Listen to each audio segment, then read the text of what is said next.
Imagine standing before giants while your friends flee in terror. This was Caleb's reality, a man whose faith defied impossible odds.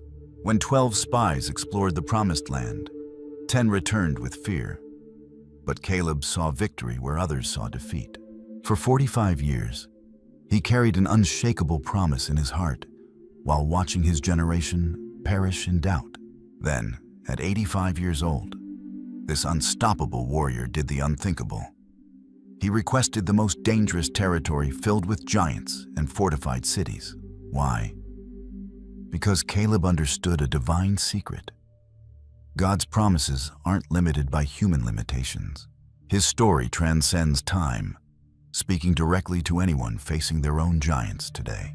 From spy to conqueror, from promise to possession, discover how one man's extraordinary faith rewrote the destiny of nations. Are you ready to walk in Caleb's footsteps? The desert sun was blazing overhead when God spoke to Moses with a command that would change the course of history. In Numbers chapter 13, verse 2, the Lord's voice carried the weight of destiny. Send some men to explore the land of Canaan, which I am giving to the Israelites. From each ancestral tribe, send one of its leaders. This wasn't just another ordinary mission in the wilderness. This was divine reconnaissance, a sacred assignment that would determine whether an entire generation would enter their promised inheritance or die in the sand. Moses understood the gravity of this moment.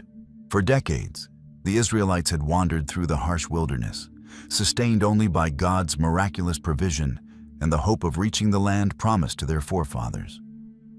Now, after so many years of waiting, dreaming, and trusting, they were finally going to see their inheritance with their own eyes. The land that Abraham had walked, where Isaac had dug wells and Jacob had wrestled with angels. This sacred territory was about to be explored by 12 chosen representatives. The selection process began with careful deliberation. Moses couldn't just pick anyone for this crucial mission. He needed men of proven courage, unshakable wisdom, and natural leadership abilities. These 12 individuals would carry the hopes and fears of over 2 million people on their shoulders. From each of the 12 tribes of Israel, Moses would choose one representative. Men who had already demonstrated their ability to handle pressure and make sound decisions under the most challenging circumstances. When it came time to select someone from the tribe of Judah, one name emerged above all others: Caleb, son of Jephunneh. Numbers 13:6 officially records his appointment. From the tribe of Judah, Caleb, son of Jephunneh. At this pivotal moment in his life, Caleb had absolutely no idea that his existence was about to take the most dramatic turn imaginable. He was simply a faithful man, deeply committed to serving both his people and his God with unwavering dedication. Little did this humble tribal leader realize that this single assignment would not only define his personal destiny, but would also determine the fate of an entire generation of God's chosen people. The atmosphere in the camp was electric with anticipation as the 12 chosen men assembled before Moses to receive their final instructions. Every eye in the vast encampment seemed focused on these representatives, who would soon cross into the legendary Promised Land. Moses looked each man in the eye as he delivered their comprehensive briefing, recorded in Numbers 13:17-20. Go up through the Negev and on into the hill country. See what the land is like and whether the people who live there are strong or weak, few or many. What kind of land do they live in? Is it good or bad? What kind of towns do they live in? Are they unwalled or fortified? How is the soil? Is it fertile or poor? Are there trees in it or not? Do your best to bring back some of the fruit of the land. Caleb absorbed every single word with the intensity of a scholar memorizing scripture. This assignment was far more complex than simply taking a casual look around the territory. They needed to gather detailed military intelligence about enemy forces, conduct thorough agricultural assessments of soil quality and crop potential, evaluate defensive capabilities of major population centers, and return with physical evidence that would convince the people of what they had discovered. The mission parameters were crystal clear. Invest 40 complete days in systematic exploration and return with information comprehensive enough to guide Israel's entire conquest strategy. As the 12 representatives prepared to depart, Caleb felt an almost overwhelming sense of responsibility settling on his shoulders like a heavy cloak. He wasn't just representing the tribe of Judah in this endeavor. He was carrying the collective hopes, dreams, and prayers of his people into unknown territory. Every step they would take beyond the wilderness boundary would bring them closer to the land that God had solemnly promised to Abraham, Isaac, and Jacob centuries earlier. For Caleb, this wasn't merely a reconnaissance mission or a fact-finding expedition. It was a sacred trust, a holy assignment that demanded nothing less than his complete dedication and absolute faithfulness. The morning of departure arrived with unusual clarity in the desert air. As the 12 men shouldered their packs and checked their supplies one final time, Moses offered a blessing that would echo in their hearts throughout the dangerous weeks ahead. The entire camp watched in reverent silence as these chosen representatives disappeared beyond the horizon, carrying with them the destiny of a nation and the fulfillment of promises made to their forefathers generations before. The moment the 12 spies crossed the invisible boundary line into Canaan, they found themselves stepping into a world that seemed almost too wonderful to be real. The stark, barren wilderness they had known for so many years gave way instantly to a landscape of breathtaking abundance and fertility. Everywhere their amazed eyes looked, they discovered compelling evidence of God's incredible blessing resting upon this territory. The rich, dark soil practically begged to be cultivated. The lush vegetation grew with supernatural vigor, and the very atmosphere seemed to pulse with life and promise. Numbers 13:27 would later perfectly capture their overwhelming amazement. It does flow with milk and honey. Their divinely guided journey eventually led them to a location that would become absolutely legendary in Israel's history: the magnificent Valley of Eshcol. Here, in this fertile depression between rolling hills, Caleb and his astonished companions made a discovery that completely defied their wildest imagination. Massive grape clusters hung from sturdy vines like purple jewels, so perfectly formed and impossibly large that they appeared almost supernatural in their perfection. These weren't ordinary grapes grown in typical Middle Eastern vineyards. They were undeniable evidence of a land that had received God's special blessing beyond anything they had ever witnessed or even dreamed possible. Caleb stood in speechless wonder as his fellow spies examined the extraordinary fruit with trembling hands. Individual grapes were larger than dates. Clusters were heavier than newborn lambs, and the sweet aroma that filled the air was intoxicating in its richness. But the miraculous abundance wasn't limited to grapes alone. They discovered pomegranates that seemed to glow with inner fire, their ruby-red seeds bursting with juice sweeter than honey. Figs hung heavy on their branches, so perfectly ripe that they seemed ready to burst with concentrated sweetness. Every single tree, every flourishing vine, every cultivated field told exactly the same incredible story. This was truly a land where God's blessing flowed like mighty rivers after spring rains. As the days of exploration continued, Caleb made careful mental notes of everything his experienced eyes observed. Crystal clear streams of fresh water cut meandering paths through fertile valleys that stretched beyond the horizon. Terraced hillsides were completely covered with mature olive groves and productive vineyards that spoke of centuries of careful cultivation. Fields of grain stretched as far as human sight could reach, their golden waves promising harvests that could feed armies. Date palms heavy with fruit provided natural shade over springs of cool water. This wasn't merely good agricultural land. This was without question the finest, most productive territory that any of them had ever seen in their entire lives. But the land of Canaan held far more than just agricultural wonders and natural abundance. As the 12 spies ventured deeper into the heart of this contested territory, they began encountering the current inhabitants who called this blessed land their home. What they discovered would test their faith, courage, and trust in God's promises to the very foundation of their beings. Numbers 13:28 soberly describes their shocking discovery. But the people who live there are powerful, and the cities are fortified and very large.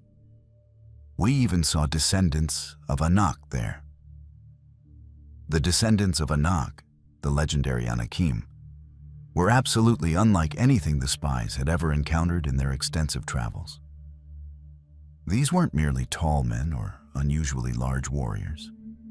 They were genuine giants who towered above normal human beings like ancient cedar trees tower above desert shrubs.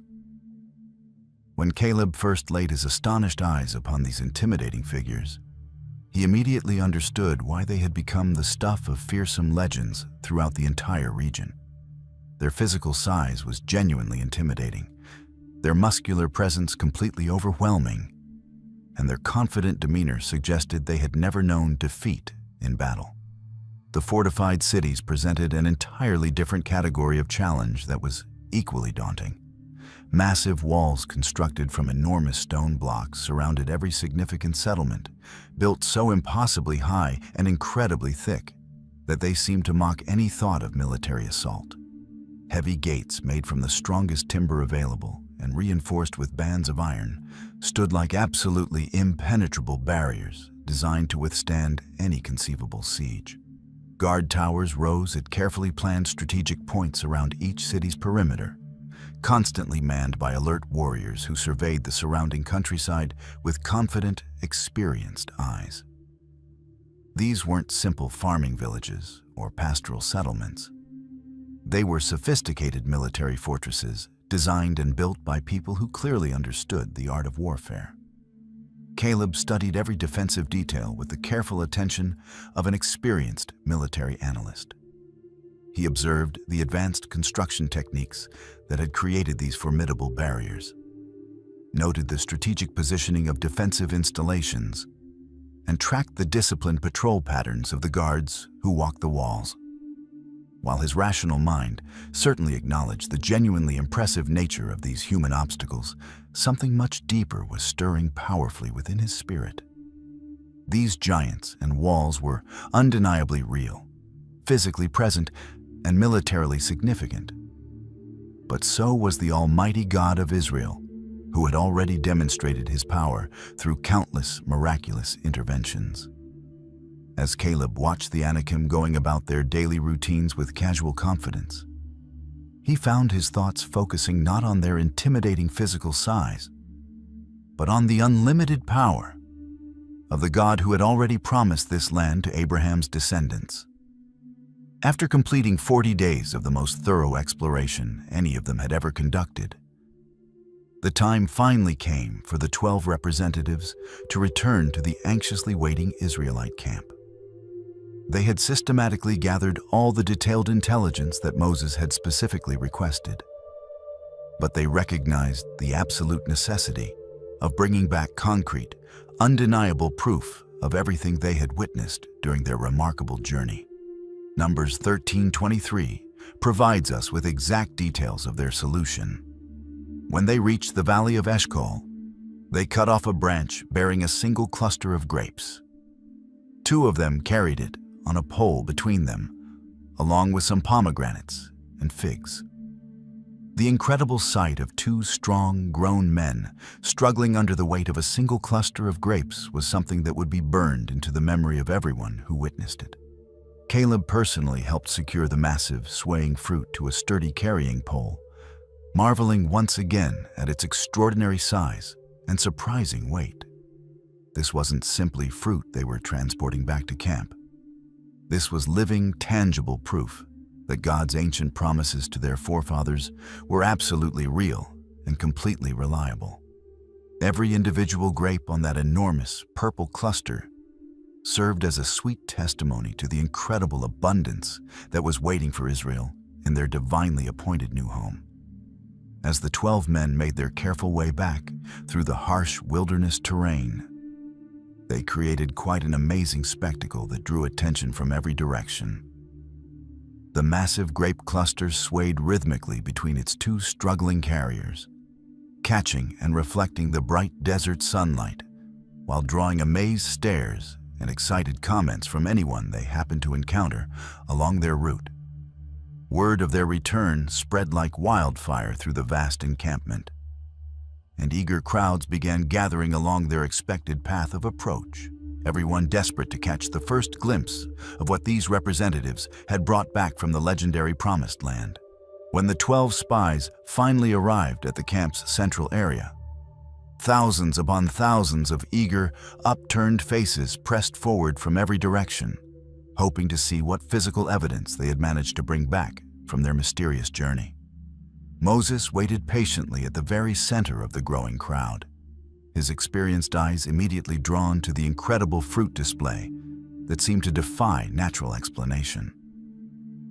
But Caleb's observant gaze noticed something else that was equally significant in the sea of faces surrounding them.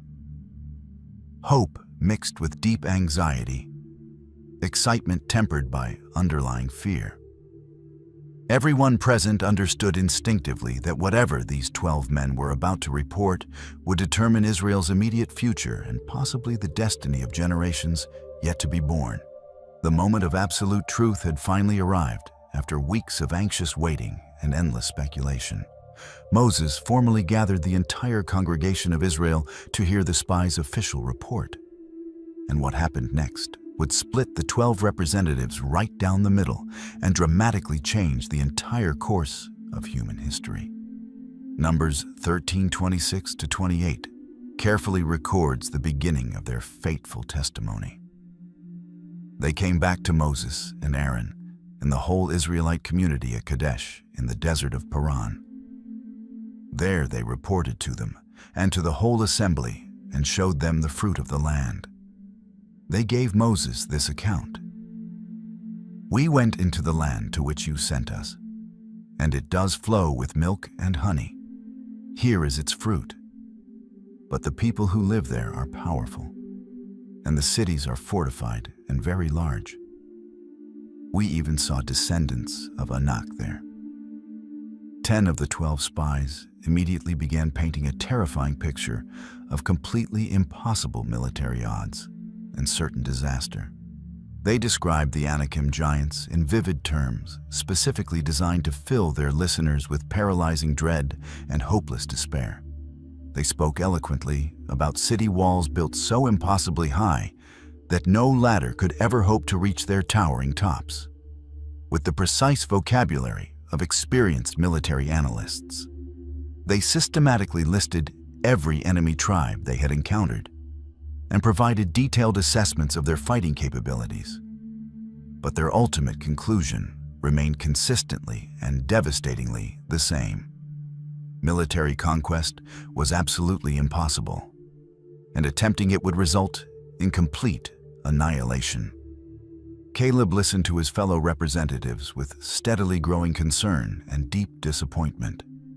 Yes, they had all seen the same intimidating giants with their own eyes. Yes, the defensive cities were genuinely fortified beyond anything they had previously encountered. But his companions were completely missing the most important point of their entire mission.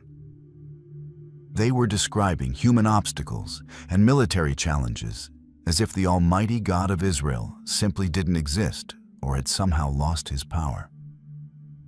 Numbers 13:31 captures their fearful, faithless conclusion with devastating clarity. "We can't attack those people. They are stronger than we are." But Caleb's perspective was entirely, radically different from the majority opinion being expressed around him. While 10 frightened men focused exclusively on human problems and earthly obstacles, Caleb kept his spiritual focus firmly fixed on the divine promise keeper who had never failed them. He had walked through that blessed land for 40 complete days, and every single step of that journey had powerfully confirmed God's absolute faithfulness to his covenant people. The same Almighty God who had miraculously parted the Red Sea, faithfully provided manna in the barren wilderness, and spoken with thunderous authority from Mount Sinai, was certainly more than capable of handling a few oversized men and some impressive stone walls. The massive crowd was rapidly beginning to panic as fear spread through the assembly like a raging wildfire. Terror was being systematically cultivated by the negative report of the 10 spies who seemed determined to focus only on obstacles and impossibilities. But Caleb simply couldn't stand by and listen to this faithless assessment any longer. Numbers 13:30 tells us exactly what happened at this crucial moment. Then Caleb silenced the crowd before Moses and said, "We should go up and take possession of the land, for we can certainly do it." His powerful voice cut through the growing hysteria and mounting panic like a sharp sword piercing through darkness. Every single eye in that vast assembly turned immediately toward this bold man from the tribe of Judah who dared to publicly contradict the majority opinion being expressed by his fellow spies. Caleb stood tall and confident in the center of the crowd, his unwavering faith evident in every carefully chosen word he spoke and every gesture he made. He had personally seen exactly the same intimidating giants, the same impressive defensive walls, and the same well-organized enemy armies that his companions had described. But his ultimate conclusion was radically, completely different. "We should go up and take possession of the land, for we can certainly do it." These weren't the reckless words of a foolish man who had failed to properly assess the military situation they were facing. Instead, they represented the confident declaration of someone who truly understood God's unchanging character and unlimited power. Caleb had spent 40 life-changing days walking through God's promised gift to Israel, examining every valley and hilltop. And he absolutely refused to allow fear and unbelief to steal what the Almighty had freely and graciously given to his covenant people. The stark contrast between the two perspectives couldn't have been more dramatic or significant. 10 voices unanimously declared the situation absolutely impossible. But Caleb's voice thundered with complete confidence about certain victory. 10 frightened men saw only insurmountable problems and military disasters. Caleb saw divine promises waiting to be fulfilled. 10 spies looked at the Anakim giants and trembled with fear. Caleb looked at those same giants and saw God's perfect opportunity to display his unlimited power before all the nations. His bold, faith-filled words hung in the desert air like a battle cry, challenging every person present to make a fundamental choice between paralyzing fear and victorious faith. But despite its power and truth, Caleb's faith-filled declaration fell on ears that were already closed to hope and hearts that had chosen fear over trust. Numbers 14:1-4 reveals the absolutely tragic response of God's chosen people. That night, all the members of the community raised their voices and wept aloud. All the Israelites grumbled against Moses and Aaron, and the whole assembly said to them, "If only we had died in Egypt or in this wilderness. Why is the Lord bringing us to this land only to let us fall by the sword? Our wives and children will be taken as plunder. Wouldn't it be better for us to go back to Egypt?" And they said to each other, "We should choose a leader and go back to Egypt." The people's complete rebellion and rejection of God's promise broke Caleb's faithful heart into pieces.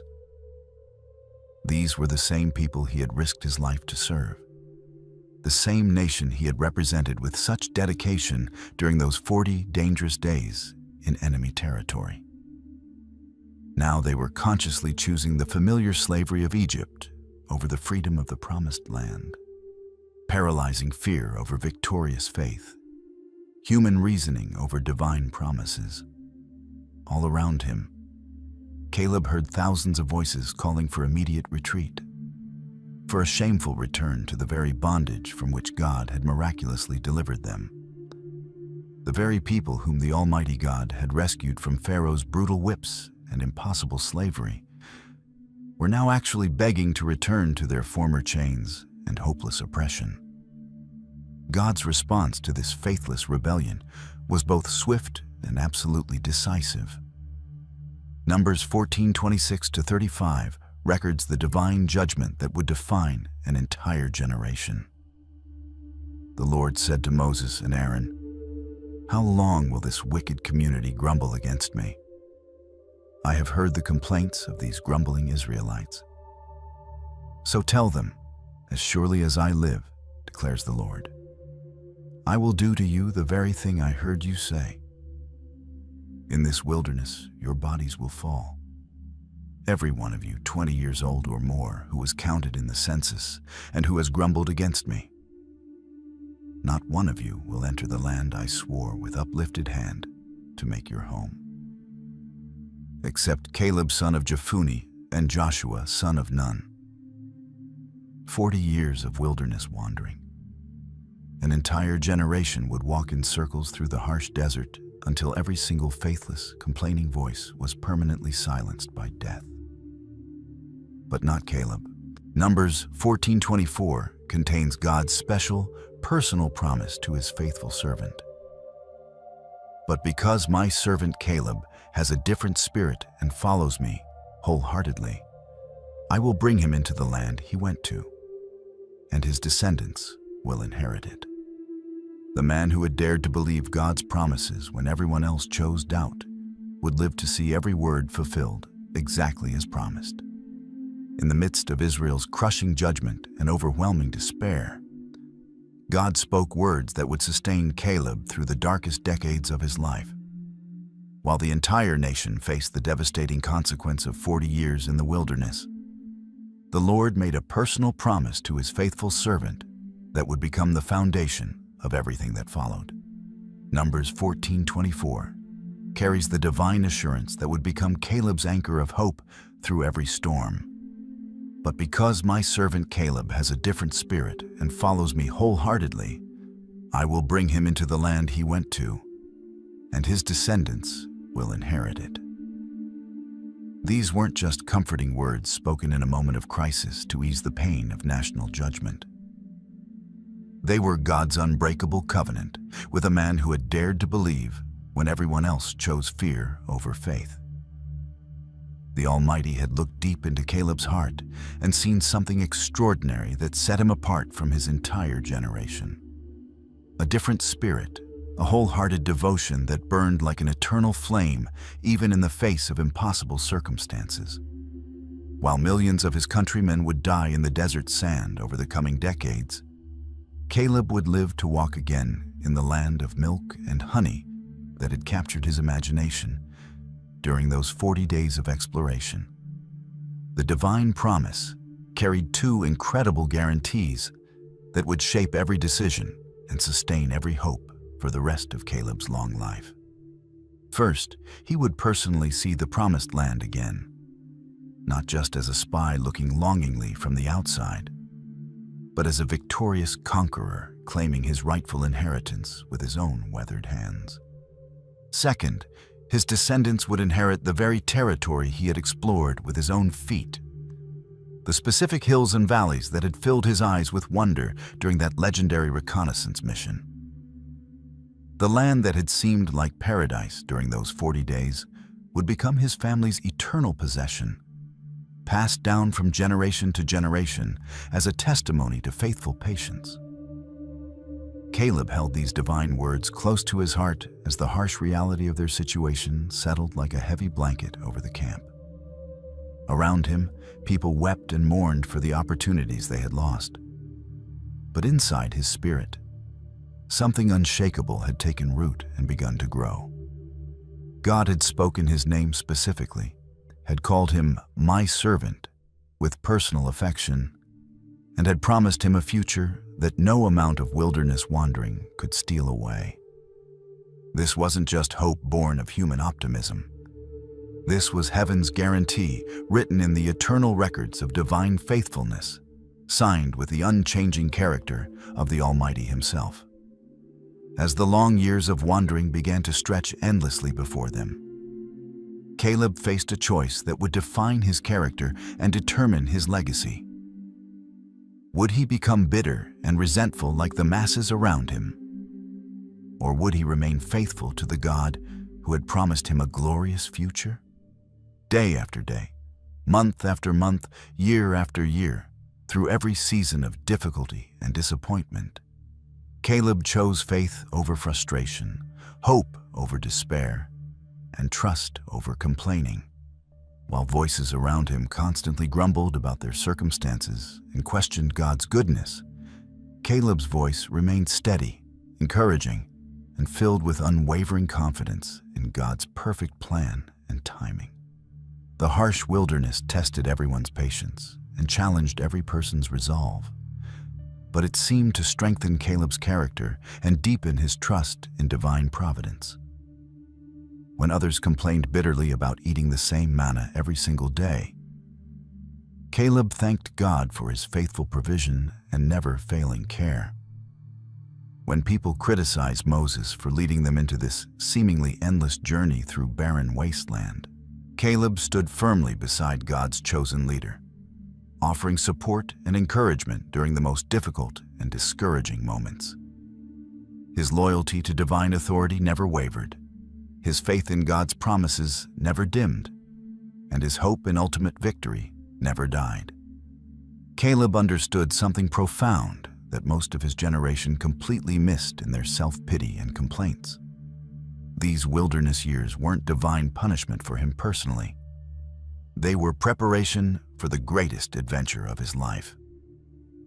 While others saw only endless sand dunes and scorching sun, Caleb saw God's training ground where he was being shaped into the warrior he needed to become. Every challenge was making him stronger and more resilient. Every trial was building his character and deepening his dependence on God. And every day of waiting was bringing him one step closer to the fulfillment of God's promise. His example spoke louder than any sermon could ever preach.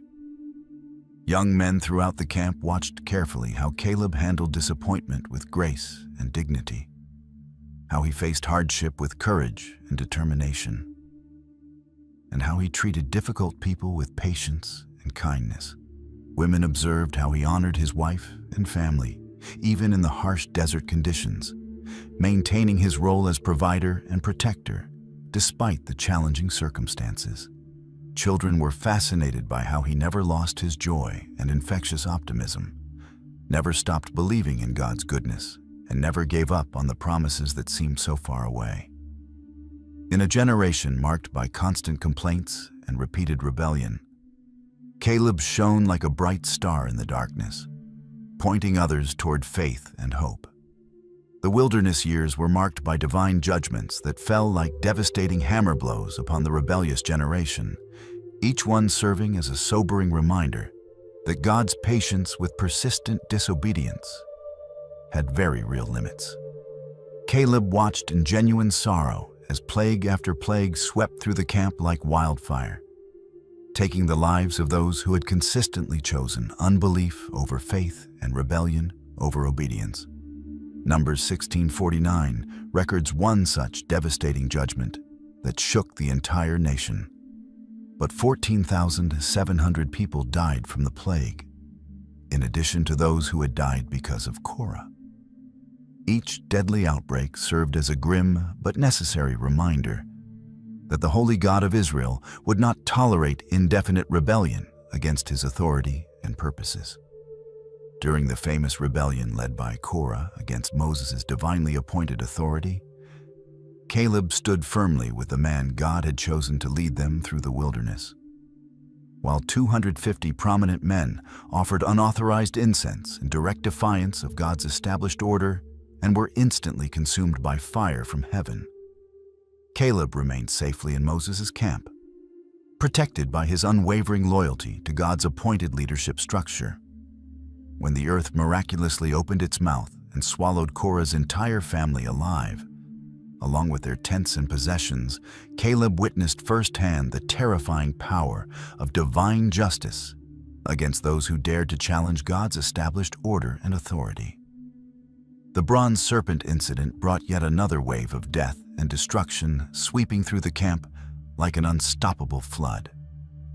Numbers 21:6 tells us with stark clarity, "Then the Lord sent venomous snakes among them. They bit the people, and many Israelites died." While others had complained bitterly about their food and spoken boldly against both God and Moses, Caleb had remained consistently grateful for God's provision and faithful to his leaders. When the deadly serpents came slithering through the camp with their fatal venom, he was supernaturally protected from their bite by his continued trust in the Lord's wisdom and provision. Year after year, decade after decade, Caleb watched his peers and contemporaries fall to various divine judgments, military conflicts, and natural deaths. The 10 men who had spread the evil report about the promised land died of plague immediately after their faithless testimony. Others perished in battles against enemy tribes, in various rebellions against divine authority, and through direct divine interventions that demonstrated God's holiness. Each funeral served as a sobering reminder that God's word was being fulfilled exactly as he had spoken it. An entire generation was slowly but surely passing away in the wilderness, just as the Lord had solemnly declared in his righteous judgment. But Caleb remained strong and healthy, sustained by God's special promise and protected by his unwavering faith in divine faithfulness. As the older generation gradually died off and passed into history, a completely new generation of Israelites grew up in the harsh wilderness conditions. Young people who had never personally known the bitter slavery of Egypt, never seen the Red Sea part in miraculous deliverance, and never trembled in fear at the thunderous voice of God speaking from Mount Sinai.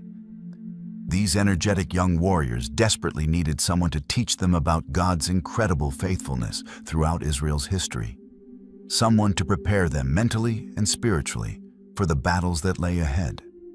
Caleb naturally became that mentor, that vital bridge between the faithless past and the victorious future that God had promised. Around evening campfires under the brilliant desert stars, Caleb would regularly gather the young men and tell them vivid stories of God's miraculous power throughout Israel's journey. He described in careful detail how the Lord had parted the Red Sea with a mighty east wind, how manna appeared fresh every morning like dew on the ground, and how water had flowed abundantly from rocks in the desert when the people were dying of thirst. But most importantly, he told them about the promised land with all its incredible wonders, the extraordinary fertility of the soil, the amazing abundance of every harvest, and the absolute certainty of victory when they trusted completely in God's strength rather than relying on their own limited abilities. These eager young warriors hung on every word as Caleb shared the hard-won lessons he had learned during his 40 days of dangerous exploration behind enemy lines. He taught them practical military strategy and battlefield tactics, but he always emphasized that their ultimate victory would come from the Lord of hosts, not from superior weapons, advanced tactics, or numerical advantages.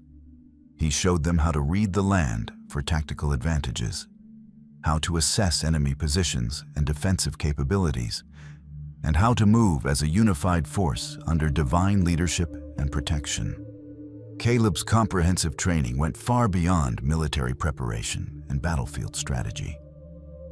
He taught them about maintaining faith under extreme pressure, about preserving hope during the darkest and most discouraging times, and about the critical importance of wholehearted devotion to God's purposes.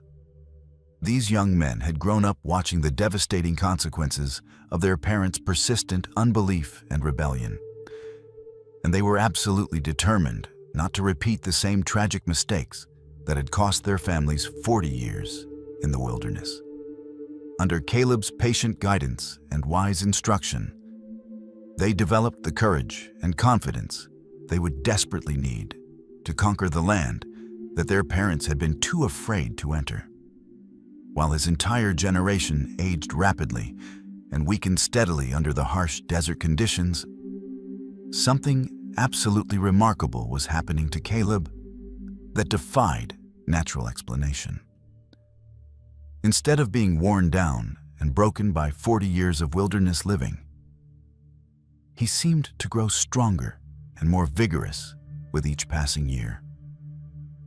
The same relentless sun that aged others prematurely tanned his skin to leather-like toughness that could withstand any weather.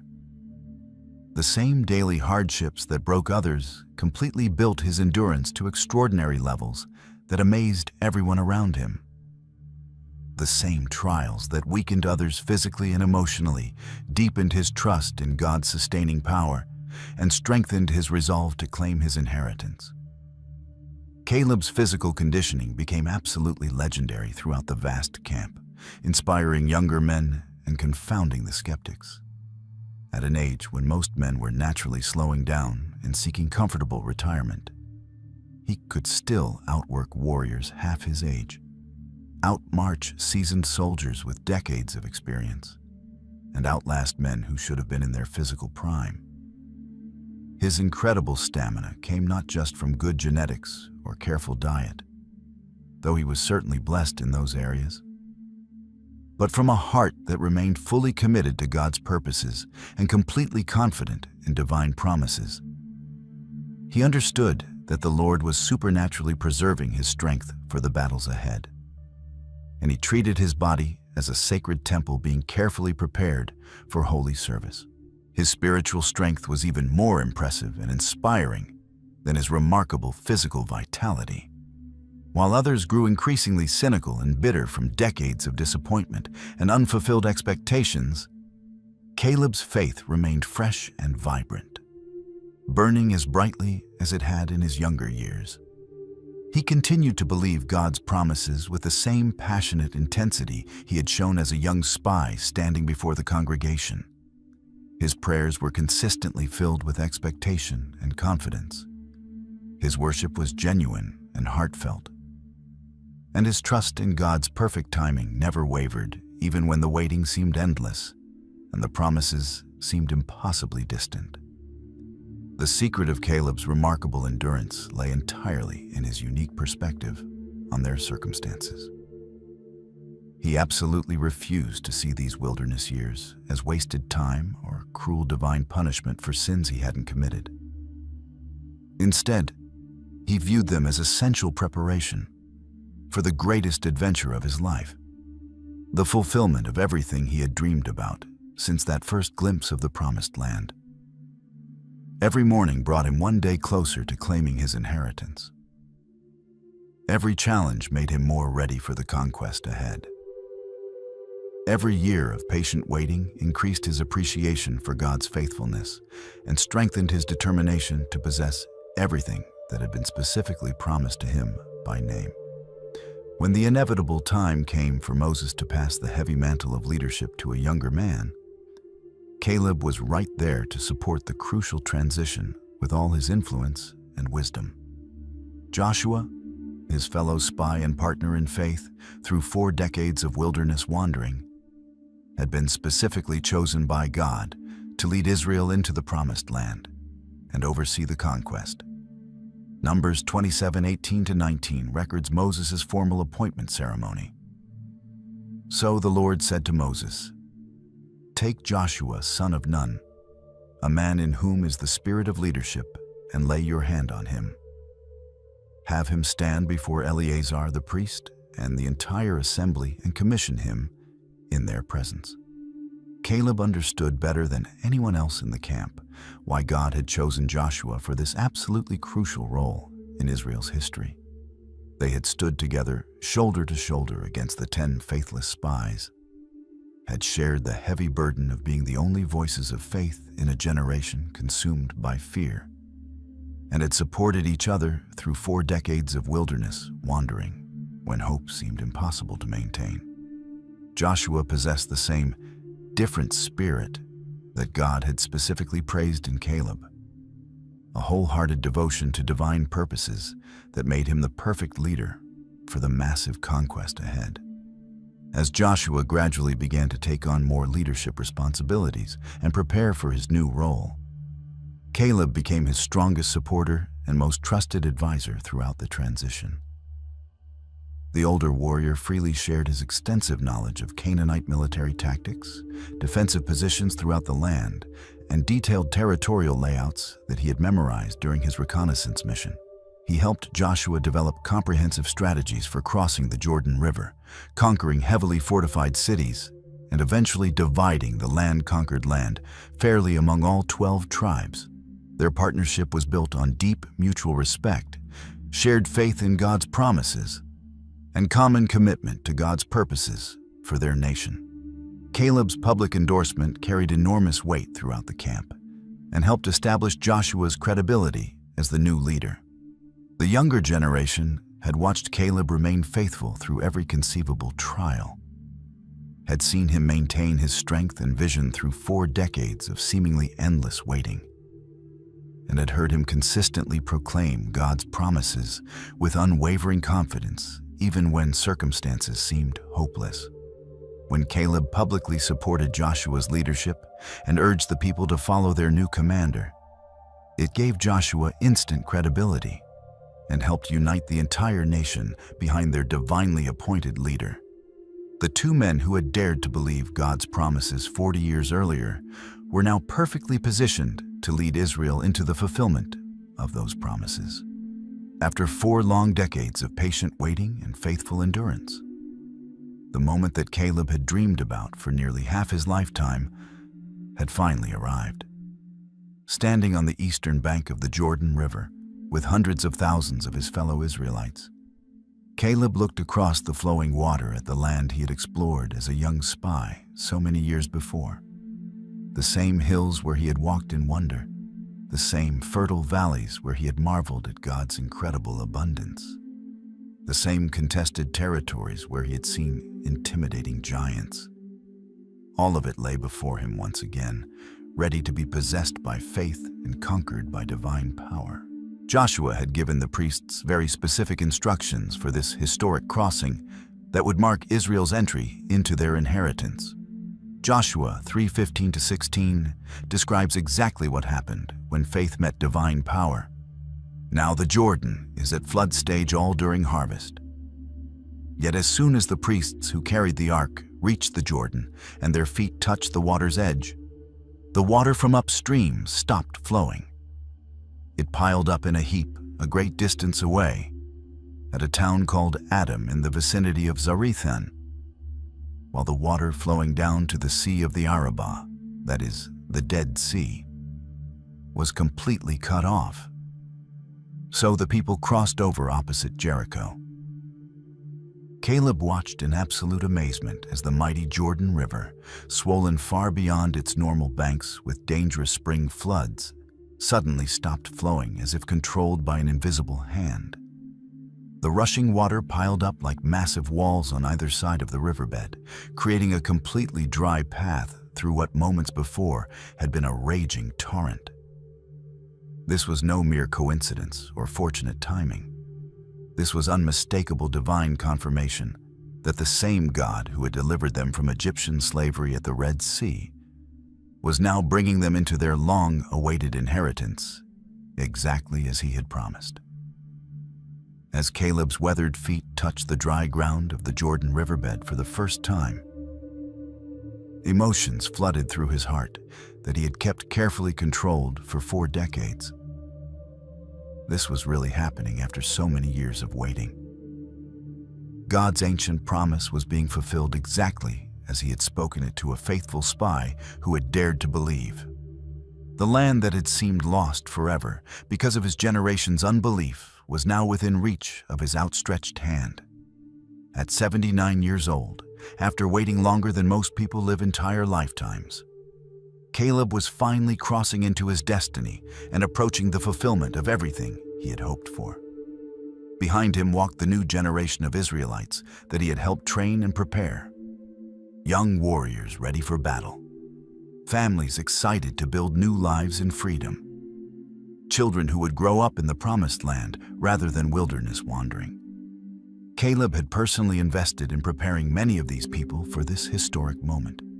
Now, as they crossed together into the land of promise, he could see clearly that his 4 decades of faithfulness had been worth every difficult day of waiting. As the Israelites established their first permanent camp in the promised land at Gilgal, Caleb felt the familiar surge of energy and anticipation that had sustained him through 40 years of patient waiting. At 79 years old, when most men his age were content to sit comfortably in the shade and tell stories to their grandchildren, Caleb was sharpening his sword and preparing his armor for the greatest military campaign of his entire life. The long-awaited conquest of Canaan was about to begin in earnest, and he was absolutely ready for whatever challenges lay ahead. His remarkable physical condition was nothing short of miraculous and continued to amaze everyone who knew his true age. While all his contemporaries had died in the wilderness over the past 4 decades, Caleb had maintained the strength and vitality of a much younger man through supernatural preservation. His reflexes were still lightning quick, his legendary endurance was still the talk of the camp, and his tactical mind was sharper than ever after decades of study and preparation. God had clearly preserved him, and not just to enter the promised land as a passive observer, but to fight for it actively, to conquer it personally, and to claim his specific inheritance with his own weathered but capable hands. The younger warriors looked to Caleb with a unique mixture of deep respect and genuine amazement. Here was a living legend who personally remembered the giants they were about to face in battle, who had walked through the very cities they were now preparing to conquer, and who possessed 4 decades of additional wisdom and experience that no one else could claim. His quiet confidence was absolutely contagious throughout the ranks. His unshakable faith was an inspiration to everyone around him, and his unwavering determination filled the entire army with courage for the battles ahead. Caleb spent his days preparing for the coming battles with the same methodical and thorough approach he had used during his wilderness years. He studied detailed maps of the terrain, planned comprehensive strategies for various scenarios, and consulted regularly with Joshua about the upcoming campaigns and their specific objectives. But underneath all the careful military preparation and strategic planning, his heart was focused on one specific goal that had sustained him through decades of waiting: claiming the mountain region of Hebron where the giants lived. That challenging territory would be his inheritance, his personal reward for 44 years of unwavering faith in God's promises. He was ready to fight for it with everything he had, ready to drive out the enemies who had occupied it for so long, and ready to possess the land that God had specifically promised to him and his descendants forever.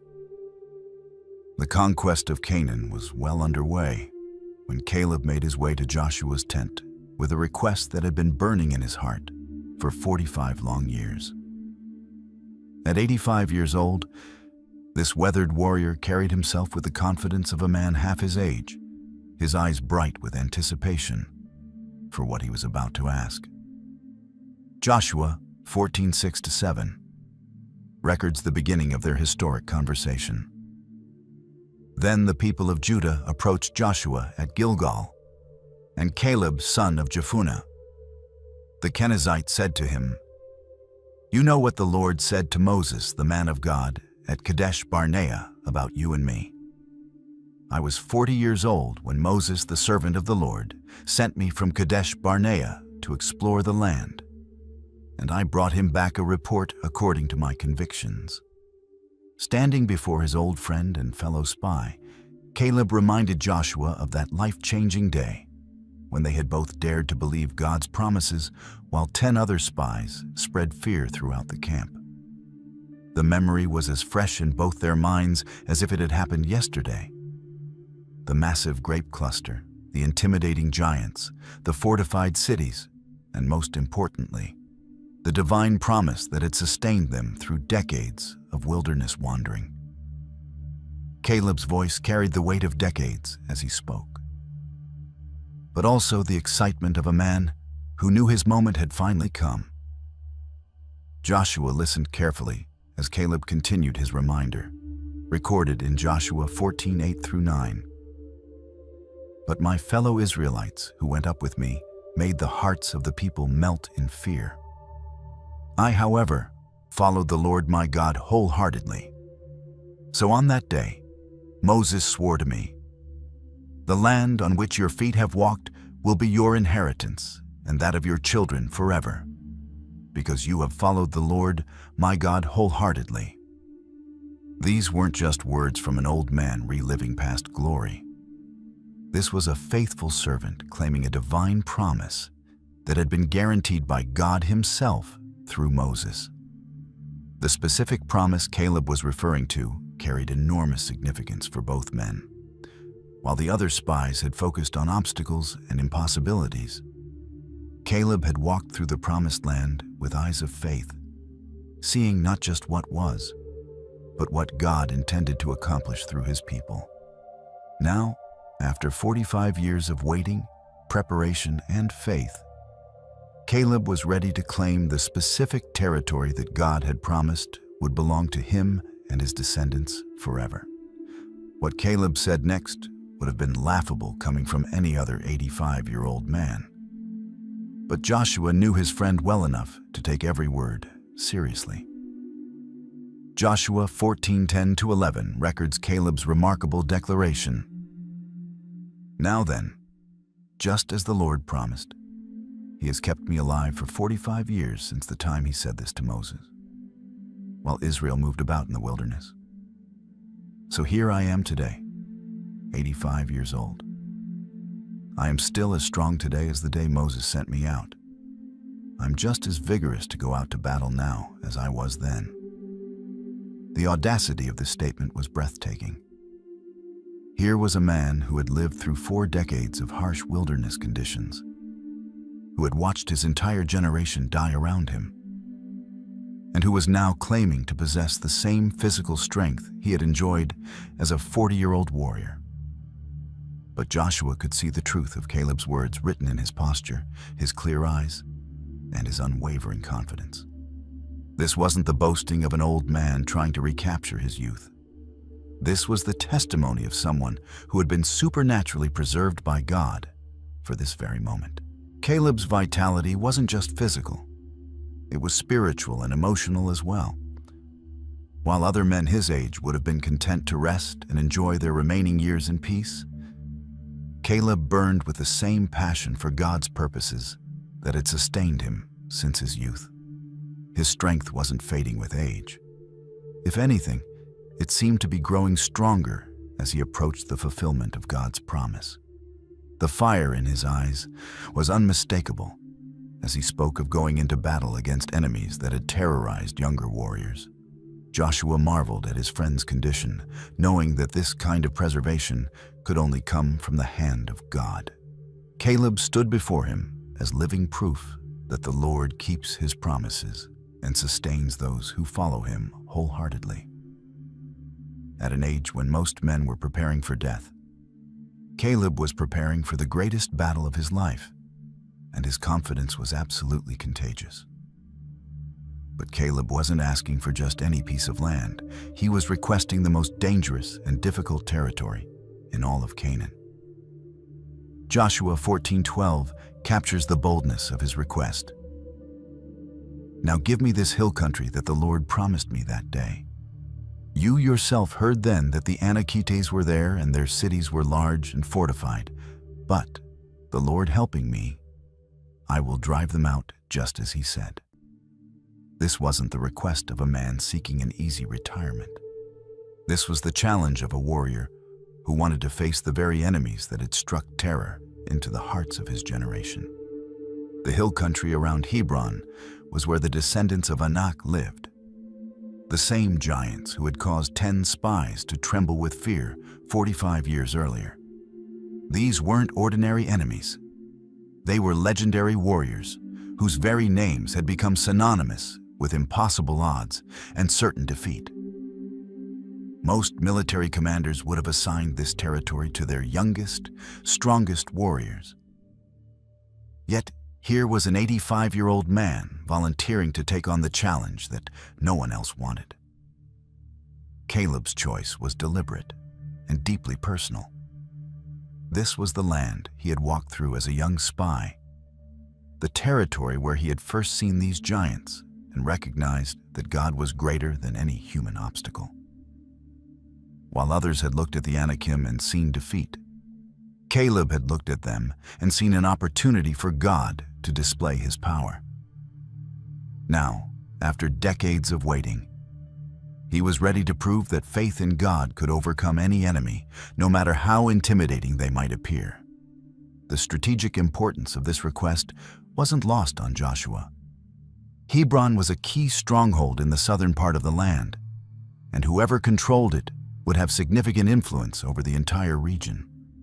By volunteering to conquer this crucial but dangerous territory, Caleb was offering to solve one of Joshua's most difficult military problems, while simultaneously claiming his promised inheritance. Joshua's response was immediate and wholehearted.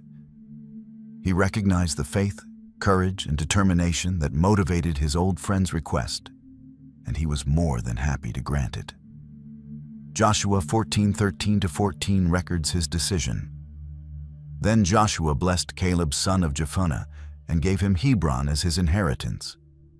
So Hebron has belonged to Caleb son of Jephunneh the Kenizzite ever since, because he followed the Lord, the God of Israel, wholeheartedly. This wasn't just a military assignment. It was the official recognition of God's promise and Caleb's faithfulness. The blessing Joshua pronounced over Caleb carried the full weight of his authority as Israel's leader and God's chosen commander. This was more than just permission to attack Hebron. It was divine endorsement of Caleb's faith and an official acknowledgement that this territory rightfully belonged to him. Joshua understood that he was witnessing the fulfillment of a promise that had been made by God himself through Moses decades earlier. The formal allocation of Hebron to Caleb represented a pivotal moment in Israel's conquest of the Promised Land. Here was living proof that God's promises never fail, and that those who follow him wholeheartedly will always receive what he has promised them. Caleb's inheritance wasn't just about real estate. It was about the faithfulness of God and the reward that comes to those who trust him completely. Joshua's decision also demonstrated his own wisdom as a leader. By granting Caleb's request, he was putting one of Israel's most experienced and faithful warriors in charge of conquering a crucial stronghold. He knew that if anyone could successfully drive out the Anakim, it would be the man who had never stopped believing in God's power to give them victory over any enemy. With Joshua's blessing secured, Caleb immediately began preparing for the military campaign that would claim his inheritance. This wasn't going to be a simple occupation of empty territory. It would require careful planning, strategic thinking, and coordinated attacks against well-fortified positions held by experienced warriors. Caleb approached this challenge with the same methodical preparation that had characterized his entire life of faithfulness. The mountain warfare required specialized tactics and equipment. Caleb studied the terrain carefully, identifying the best routes of approach and the most vulnerable points in the enemy's defenses. He knew these hills intimately from his reconnaissance mission 45 years earlier, and that knowledge gave him significant advantages in planning his attack. Every ridge, every valley, every water source was mapped in his mind as he developed his comprehensive strategy. Caleb didn't attempt this conquest alone. He rallied his family members and fellow warriors from the tribe of Judah, sharing his vision and confidence with men who had watched his faithfulness for decades. These weren't just soldiers following orders. They were believers who had seen God's power demonstrated through Caleb's life and were ready to follow him into battle against impossible odds. His leadership inspired them to attempt what seemed impossible. The preparation phase revealed Caleb's wisdom and experience as a military commander. He understood that victory would require more than just courage and determination. It would need careful logistics, coordinated timing, and absolute dependence on God's power. Every detail was planned with precision, but always with the understanding that their ultimate success would come from the Lord who had promised to give them this land. The actual conquest of Hebron required confronting the three most feared warriors in the region, the sons of Anak, whose very names had become legendary throughout Canaan.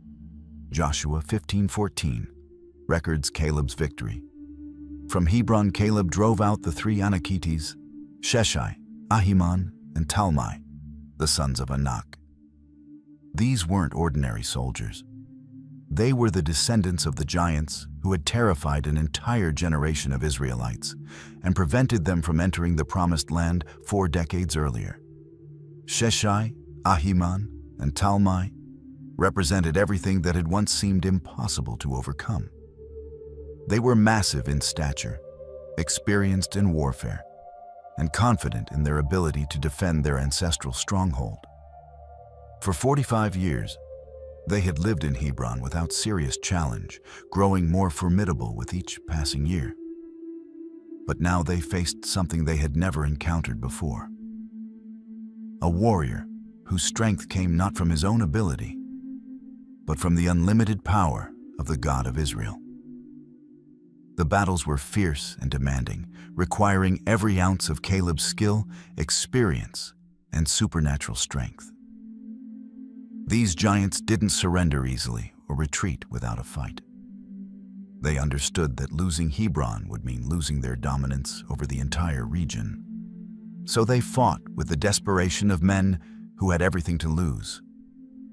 But Caleb fought with something even more powerful: the absolute certainty that God had promised him victory. One by one, the sons of Anak fell before Caleb's determined assault. Each victory proved once again that God's power is greater than any human obstacle, no matter how intimidating it might appear. The same giants who had caused 10 spies to tremble with fear were no match for one man who trusted completely in God's promises.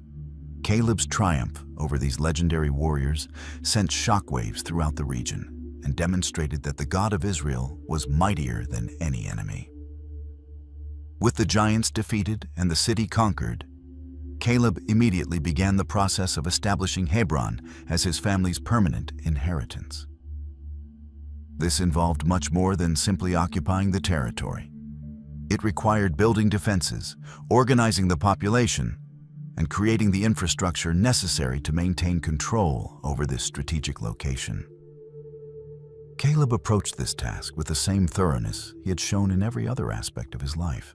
The construction of strongholds and defensive positions throughout the region demonstrated Caleb's understanding of military strategy and his commitment to protecting what God had given him. These weren't temporary encampments. They were permanent installations designed to secure his family's possession of this territory for generations to come. Every fortress was built with the future in mind, creating a lasting legacy that would benefit his descendants long after he had passed away. Caleb's administration of Hebron revealed his wisdom as a leader and his heart as a servant of God. He established just governance, fair treatment of the local population, and systems that would promote prosperity and peace throughout the region. His rule wasn't characterized by harsh oppression or exploitation, but by the same wholehearted devotion to God's principles that had marked his entire life. The transformation of Hebron from a stronghold of giants into a center of Israelite power and influence represented the complete fulfillment of God's promise to Caleb. The land that he had walked as a young spy was now permanently his family's inheritance, secured not by his own strength alone, but by the faithfulness of the God who had promised it to him. Every building, every field, every well became a testimony to divine faithfulness and the reward of patient trust. Caleb's conquest of Hebron marked a significant turning point in Israel's overall campaign to possess the Promised Land. Joshua 14:15 concludes the account with these significant words. Then the land had rest from war. This wasn't just a local victory. It was a contribution to the peace and security of the entire nation. By eliminating one of the most formidable strongholds of resistance, Caleb had helped bring an end to the major military campaigns that had consumed Israel's energy and resources.